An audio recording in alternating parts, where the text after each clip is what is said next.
તેના માટેનો પ્રોગ્રામ છે, શું કરવાના છે? આજે આ આખું રેલીનું આયોજન એટલા માટે કરવામાં આવ્યું છે કે જ્યારે આપણે જોઈ છે કે દિલ્હીનો રેપ કેસ, દિલ્હીમાં રેપ કેસ થયો, ગુજરાતમાં નારેશ્વરમાં, આણંદમાં પણ રેપ કેસ થયો. આ રેપ કેસનો મુદ્દો એ કોઈ રાજકીય મુદ્દો નથી, અથવા રેપ કેસ કોઈ એક દિલ્હી યા રાજસ્થાન યા મહારાષ્ટ્ર યા પંજાબમાં નહીં, ગુજરાતમાં પણ થાય છે. આ તમામ રાજ્ય અને ભારત દેશનો મુદ્દો છે. આની ઉપર કોઈ કડકમાં કડક કાયદો બનાવવામાં આવે અને કાયદાની સાથે એવો કાયદાનું અમલીકરણ થાય કે ગેમ રેપના જેટલા પણ ગુનેગાર હોય એમને તાત્કાલિક પકડી અને દિન 15 યા 30 દિવસની અંદર એમને ફાંસી પર લટકાવી દેવામાં આવે. જેના કારણે આજે તમે વિદેશોમાં જુઓ છો આ કિસ્સા ઓછા બન્યા છે, પણ ભારતની અંદર આ કાયદો છે સજાનો, પરંતુ એની સામે હજારો છટકબારીઓ પણ છે.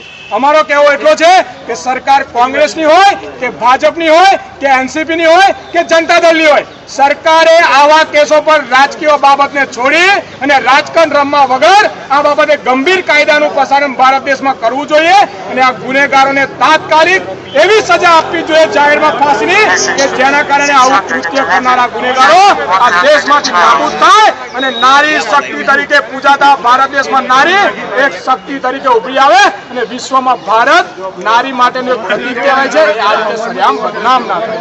એના માટે આજે આ રેલી છે, સહી ઝુંબેશ છે અને કેન્ડલ પ્રગટાઈ અને રેલીની પૂર્ણાહુતિ કરવામાં આવશે. આ તમામ